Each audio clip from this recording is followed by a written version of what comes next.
I keni në Google, po ishit kurios, shkruani Edi Rama Nudo, del aty. Sa keni pa ju? Në kuadër të fushatës elektorale për zgjedhjet e 11 maj, qindrat nxënës nga shkollat të ndryshme janë bërë pjesë aktiviteteve që kanë shërbyer si platformë propagandistike për qeverinë. Aktiviteti Europa me sy të fëmijëve, zhvilluar më 15 prill në sheshin Skënderbej në Tiranë, u paraqit si pjesë e programit Art JS Sport të Ministrisë së Arsimit, po përkoi me anxhenën e fushatës së Edi Ramës dhe ministres Ogerta Manashteliu, duke ngritur dyshime serioze për shkrirjen e kufirit mes shtetit dhe partisë.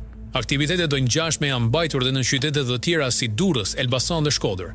Video dhe foto të këtyre eventeve janë shpërndarë masivisht në rrjetet sociale përmes faqes zyrtare të kryeministrit, ministres, shkollave dhe institucioneve arsimore, duke shkelur udhëzimet e KQZ-s që ndalojnë përdorimin e platformave zyrtare për qëllime partijake.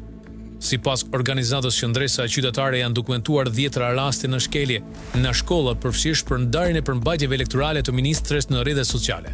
Meqense KQZ ka hartuar një udhëzues për ndarjen e funksioneve publike nga ato partijake, penalitetet e ulta nuk po parandalojnë abuzime.